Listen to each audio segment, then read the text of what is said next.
Hey, what's up, everybody? True Boxing here. Thank you for coming back to Get Hit with the Truth. So today we are doing the Beterbiev versus Bivol 2, the last crescendo pay-per-view card preview, as I'm going to look at the entire pay-per-view card that is coming up on Saturday, February 22nd on DAZN pay-per-view. I'm not sure if it's on ESPN as well, but it's on DAZN pay-per-view, and it's as part of Riyadh season, brought to us by Turkey Al-Sheikh. It is a fantastic card. And before we get into that, if you could smash the like button, leave a comment, or subscribe to the channel, I really do appreciate any and all support that I can get as I continue to build my channel here. So as I always do now, it's a thing I started last year. I start talking about every pay-per-view card that gets announced because there's not as many pay-per-view cards anymore. So every one that we have to pay for, I like to give a preview on it. And I'm going to be honest, I've been watching boxing. I'm 41 years old now. I've been watching, I mean, you could say 35 years, since I was a little kid. A Mike Tyson kid, you know, and then De La Hoya after him were my guys. This is the best fucking card top to bottom that I have ever seen. There are 7 fights on this pay-per-view, and it's going to be fucking fantastic. I cannot wait to see this entire card. From top to bottom, I mean from bottom to top actually, I'm going to discuss the fights. Right now, the order in which it looks like is kicking off the show is going to be an all-UK light heavyweight interim championship fight, as undefeated WBO interim light heavyweight world champion Joshua Buatsi is going to battle former super middleweight champion of the world Callum Smith. I did an is-on video on this fight. Go check that out. I'm super excited about this matchup. You got Buatsi, who has proven himself to this point, but has not fought an opponent as good and as well-rounded as Callum Smith. And then you got Callum Smith bouncing back from a brutal 7th-round TKO loss to Beterbiev earlier this year. But he returned just a couple weeks ago and got a knockout victory, and has, outside of Beterbiev, has looked very good at 175, you know, albeit he hasn't fought the best competition. So after Beterbiev, this is going to be the best opponent that he will fight. So you got a more of a veteran in Callum Smith, a former champ, trying to prove that he still belongs in the light heavyweight discussion. And you got Joshua Buatsi, a little bit younger, undefeated fighter, trying to prove that he's the real deal at light heavyweight. That's a good matchup at light heavyweight right there. The next one is an interim super welterweight title fight for the WBC interim belt, as undefeated Virgil Ortiz Jr. is set to battle former WBA champion Israel Madrimov. I did another one. I did an is-on video on this fight as well. Go check it out. But this fight is big. Virgil Ortiz is undefeated.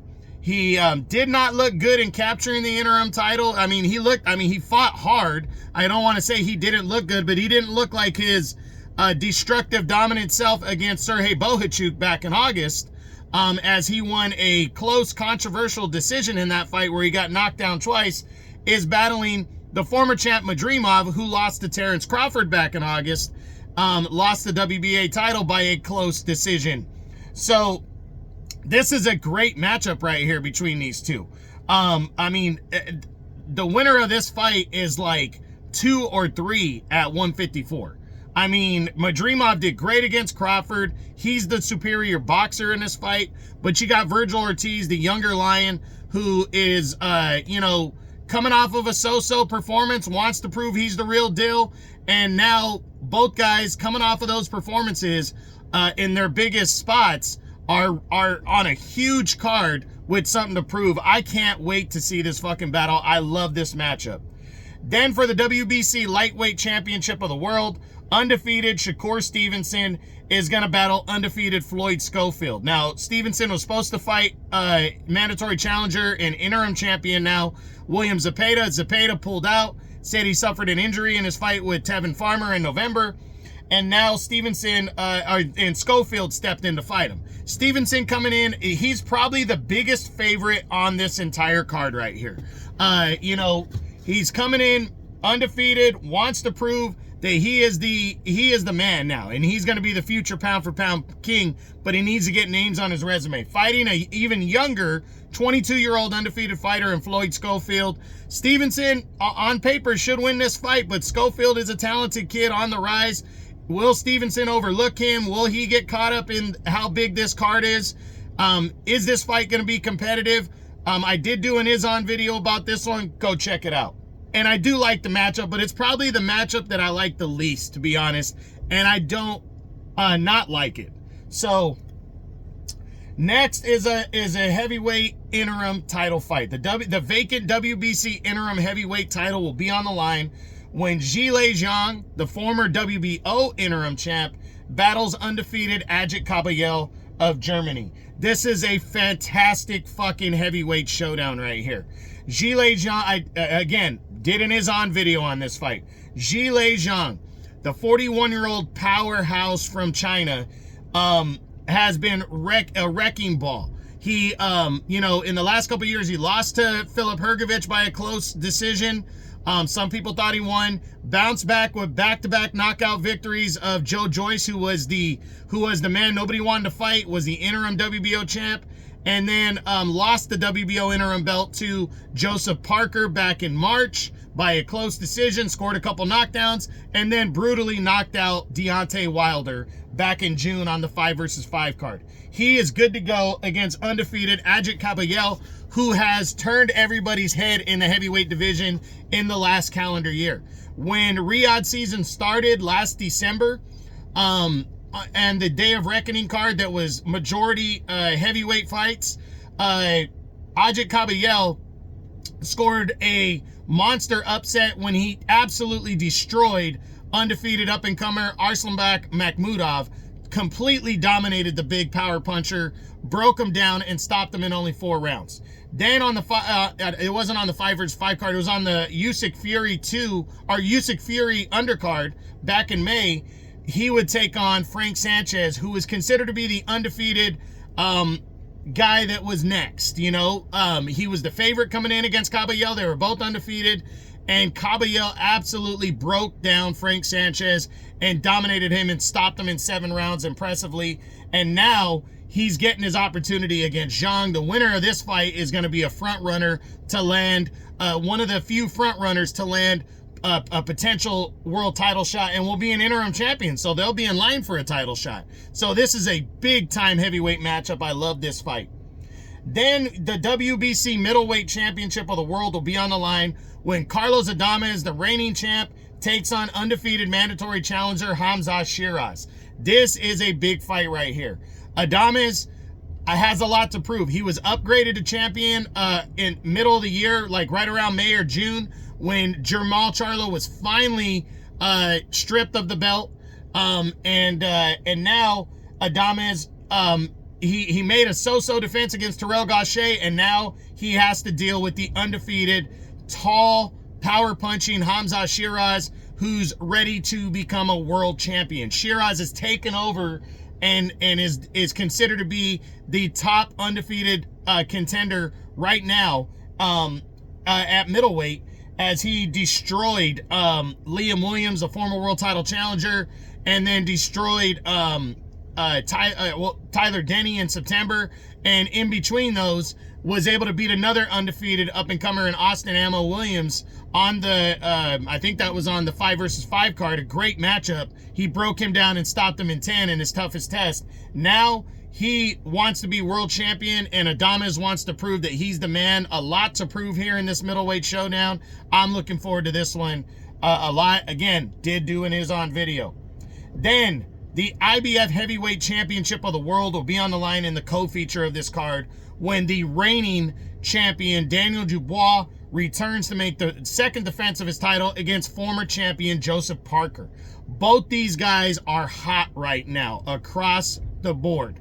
Daniel Dubois entered, in the last year, maybe 15 months, went from being viewed as no heart to, within the last calendar year, has scored 3 monster victories and is the IBF heavyweight champ now. Outworked Jarrell Miller stopped him in the 10th round, handing him his first loss on the Day of Reckoning card. Returned with a monster upset of Filip Hrgovic, the guy nobody wanted to fight, to become the interim IBF champion back on the 5 versus 5 card, and scoring the upset. And then upset Anthony Joshua on the Riyadh season September card that took place in the United Kingdom, when he destroyed Joshua, knocking him down 4 times with a 5th round TKO win. This guy is fucking rolling right now. He has a piece of the legitimacy of the undisputed title, and he's taken on Joseph Parker, who has, regenerated himself and is back and better than ever, in my opinion, as Joseph Parker, since his knockout loss to Joe Joyce in 2022, has won, I think, about 6 fights in a row, but there was 4 in 2023, capped off by the Day of Reckoning card in the co-feature, when he upset and ruined the potential Joshua Wilder showdown, when he scored a monster upset and convincing 12-round decision over Deontay Wilder, the former champ, and scored the biggest victory of his career.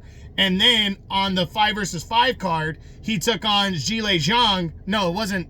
Was it the 5? No, it was in March. He fought Zhang and captured the WBO interim heavyweight championship with an upset majority decision victory over Jang, and even suffered a couple knockdowns in that fight. But he outboxed Jang. He's looked great in those 2 fights against the power punchers, and now he's taken on a younger guy who can also box a little bit. So this is a fantastic matchup. In my opinion, the winner of this fight is absolutely the quote-unquote mandatory for the winner of Fury Usyk 2. They deserve it. They've earned it. Even if it's Dubois and Usyk in a rematch, even though Usyk dominated Dubois when they fought, this is a different Daniel Dubois. He is better. And this is also a different Joseph Parker. He is better than he was before. And these guys are going to settle who the next, in my opinion, the front runner to the winner of Usyk Fury 2, who that is going to be decided on February 22nd in the co-feature for the IBF heavyweight title. And here's the kicker. The winner of the unified title rematch, reignited, the Usyk Fury 2, should fight the winner of this fight to proclaim undisputed again at heavyweight. So we'll see. But the main event, all that being said, 12 and a half minutes, I'm finally at the main event. Beterbiev Bivol 2 for the undisputed light heavyweight championship of the world. This is fantastic. I cannot wait for this fight. The rematch, I mean, I'm shocked that they got it done. I'm shocked that it's 4 undisputed. The first fight back in October was fucking fantastic between these 2 supreme operators. It was a very close fight. It could have went either way. I didn't have a problem with Beterbiev winning, but it was razor thin close. I mean, I think a draw would have been fair.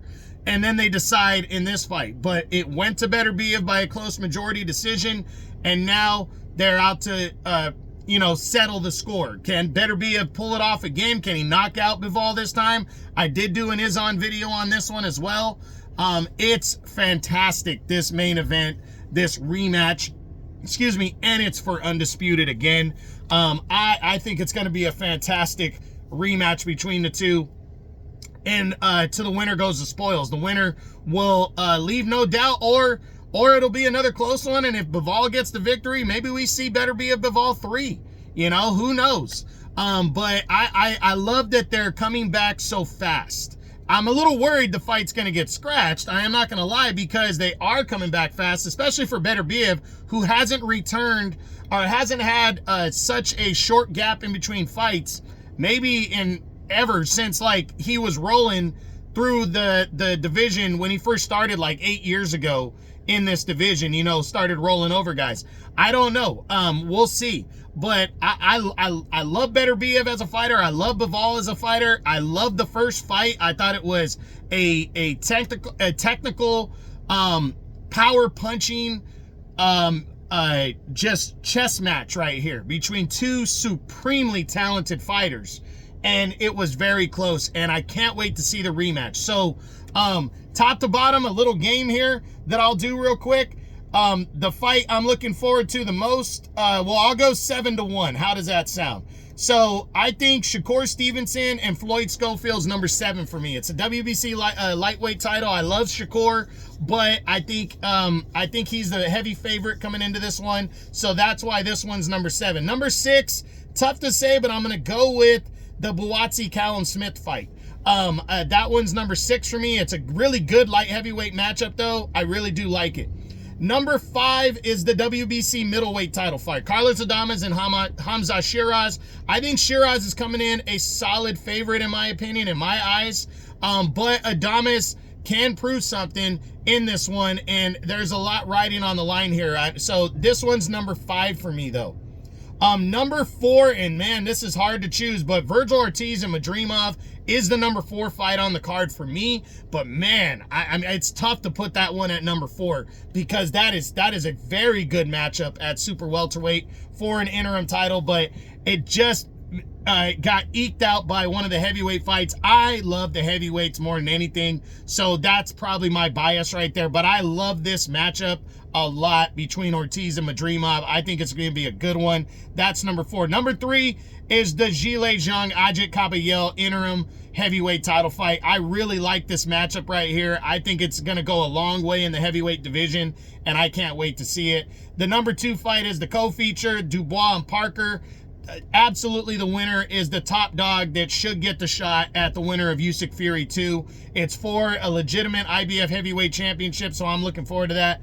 But clearly, the number 1 fight on this card is the main event, the undisputed title rematch between Beterbiev and Bivol. Can't wait to fucking see it. So that's it, guys. That is my Beterbiev versus Bivol DAZN pay-per-view card preview. I hope you enjoyed the video. If you did, smash the like button, leave a comment, or subscribe to the channel. I appreciate any and all support. This is True Boxing, and you've been hit with the truth.